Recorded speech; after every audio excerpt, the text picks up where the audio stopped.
Kumusta kayo mga kaibigan? Update ko lang kayo dito sa bagong walay na biik. Bali 4 days na sila na nawalay. Yan po ang kalagayan nila sa ngayon. Kakatapos pa lang nila kumain at yung iba kumakain pa. Yan po sila.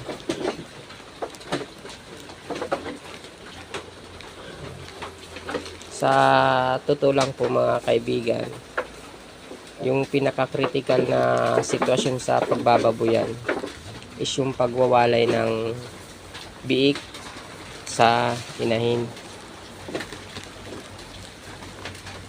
Diyan kasi sila masyadong nahihirapan, yung mga biik at yung nag-aalaga, kasi minsan nagkakaroon ng problema lalo na sa mga bagong walay na biik na minsan napapansin nyo nagtatai sila, minsan nagkakasipon, nagkaka-pneumonia.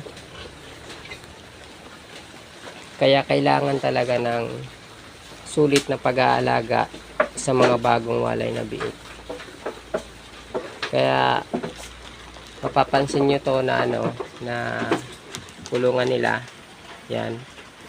Palibot po yan ng trapal. Trapal po yan. Yan, hanggang sa taas. Yan.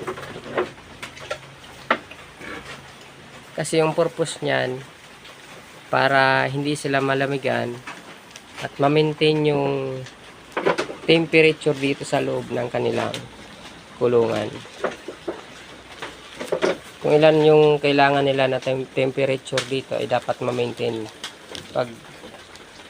Pag medyo malamig yung panahon, kailangan mo sila lagyan ng ganyan, yung trapal, yung palibot nila para hindi sila makaramdam ng lamig. So yung kailangan na temperature dito sa loob ng kanilang kulungan is mga 21 to 30 degree Celsius yung kailangan nila. Yung hindi naman masyadong malamig, hindi naman masyadong mainit. Yung pinakababa na temperature is mga 21, pwede na yan. Basta dapat hindi sila malamigan. Kasi kung malalamigan sila habang nasa araw sila ng pagwawalay is magkakasakit sila. Yun ang dahilan minsan kung kaya sila minsan nagtatae, inuubo, minsan walang gana sila kumain kasi minsan nilalamig din sila. So ngayon mapapansin nyo, mayroon akong linagay ng mga rice hull or arugasang para hindi sila masyado malamigan. So yun lang guys muna ang update ko sa inyo. Medyo mahirap talaga yung sitwasyon sa pagbababoyan, yung pag nasa winning ka na period ng baboy mo, pagwawalay ng biik. Mahirap kasi yung kasi kailangan mo talaga silang alagaan.